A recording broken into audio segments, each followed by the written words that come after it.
here is Martin and Susie. Okay, yes, there Hi, we are everyone. in fact. Yeah. Hi everyone, we are making a story pack called Synthetic Dawn. Yep. We can't talk about when it will be out. Nope. Can't talk about those details. But what we can say, it's going to be all about the robots.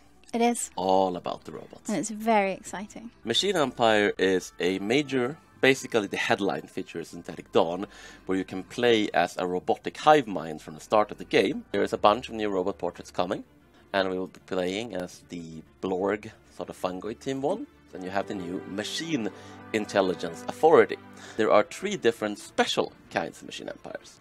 Yeah. We have the Determined Exterminators, essentially Skynet, that cannot cooperate with organics and can only purge them. They also get a new purge type called Grid Amalgamation, where you can essentially melt organics down into energy. So you have the Dremel-driven assimilators, essentially the Borg, who can turn organics into cyborgs and integrate them into their machine hive mind. And you have what we'll be playing, which is a rogue servitor.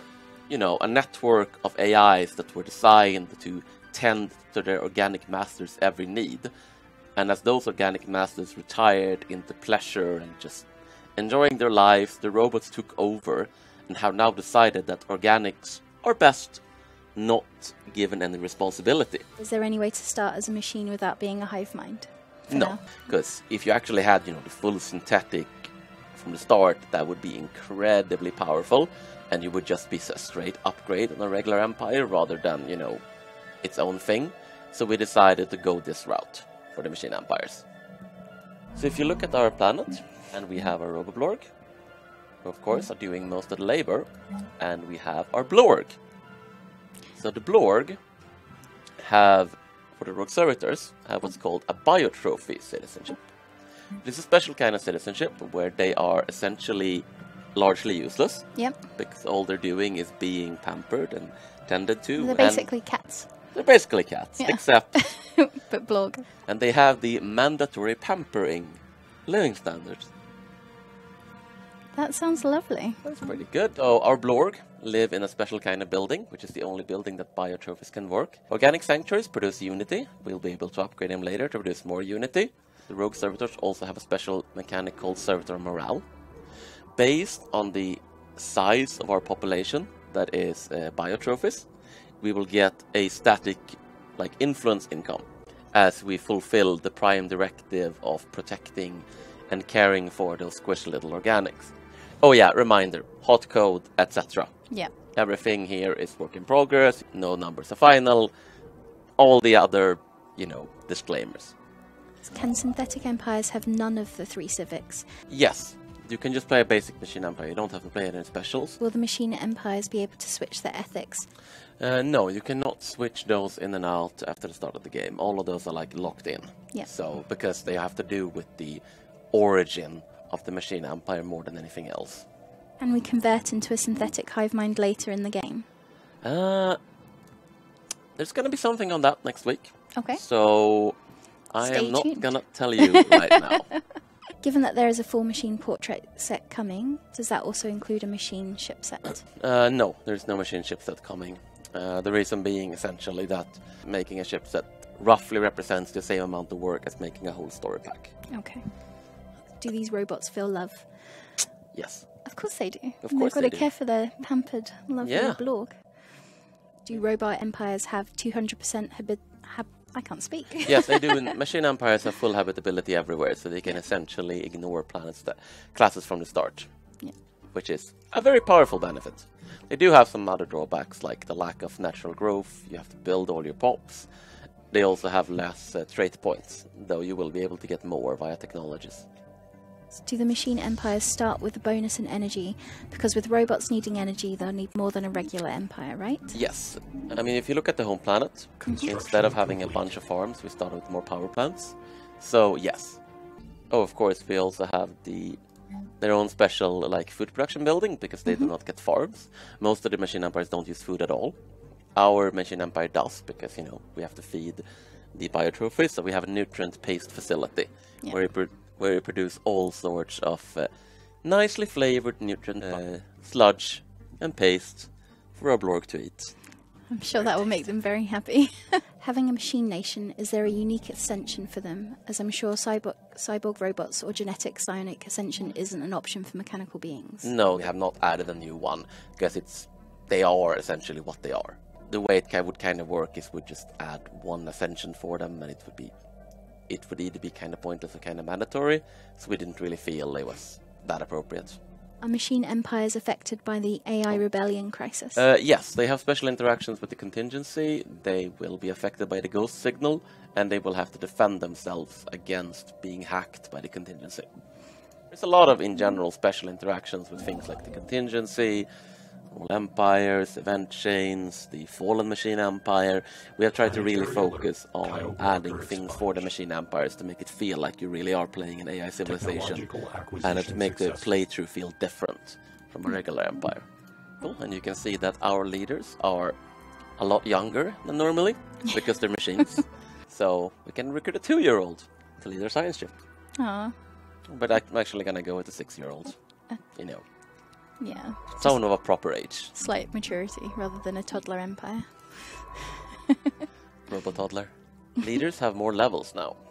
This graphic is actually kind of temporary, but the way it works is that the normal max skill level is still 5, but the old modifier is like, for instance, the talented trait or the philosopher king civic.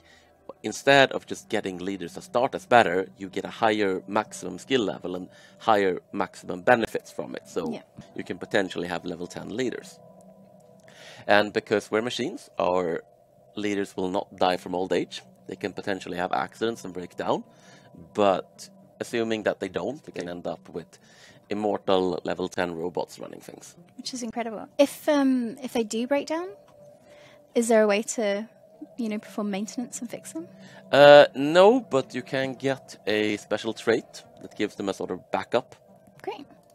Machine empires have their own traditions, swaps that we talked about last time, which allows you to form federations and makes you diplomacy with other artificial empires much easier. You can still form federations with organic empires, it's just not as easy. Adaptive programming, more modification points. This has been changed a little bit, so expansion is not always what you immediately pick. You have domination, which we have changed to be a tree that's now completely focused on having subjects rather than integrating subjects. They now contribute half their naval capacity to yours. You have synchronicity, which is kind of focused on overall working of your empire or building build speed, and organic paradise, which is special for us. And there's one here, I think, self-preservation protocols, that makes your machine leaders less likely to die in breakdowns. Great. Do robot pups have morale, or will they fight to the death if invaded? Actually, I do think they have some morale, but it's a lot of morale basically, so it's really hard to break their morale. They also have their own unique sets of armies, including you can build Mega Warforms later, which is basically an army that is just one enormous robot. Can you research robot tech? No, so machine empires are locked out of a lot of the regular techs, and they have their own sets of technologies, so they're improving their machines via trait points and so on. Great. How do machine empire pops work when conquered by a normal empire? Do they die like a hive mind pop? Yes, they break down. What happens if a synthetic empire conquers an ascended synthetic empire? You will be able to integrate them into the machine hive mind, essentially. Like, robotic pops can just be plugged into your machine. Handy. Yeah. Assimilators can essentially assimilate any organic pop, even hive mind pops. Which admiral do you want? The 6-year-old or the ripe old 7-year-old? The ripe old 7. Ooh, that's a restore point. Right, yes. That is excellent for a admiral. Yes, Synth can also get the restore points. So, we have now gotten the machine templates, which means we can make new Rogue variants. Yeah. Oh, there we go, yes. Recycled. Cheap, wonderful Reborg. We could also have used the build multiple options, which is a new one, where you can just do with this one and blanket when you have a lot of resources. Sorry, Our Surtur morale has gone up. Yay! Because we let the Blorg make Blorg babies. Aww. And our robots are like, oh, Blorg babies. They're so cute. They're so ugly. Yeah. Can machine empires learn genetic modifications so they can change their bio trophies? Genetic modification is fairly pointless on biotrophies. The assimilators can learn it so that they can make their cyborgs better. As far as I know, I think it's disabled for everyone else. How was your summer vacation? That It is was pretty nice. question from the chat. We all want to know. Yeah. Yeah? How was your not vacation? Busy. Okay, so someone asked if the Cybricks will feature more prominently in the next upgrade, and I am going to stare at the camera very mysteriously. Will they? Will they indeed? And yeah, there's a dev diary out if you want to read more about machine empires, and stay tuned for more information about Synthetic Dawn. Definitely. I hope you're excited. Thanks for today. Thanks. Bye.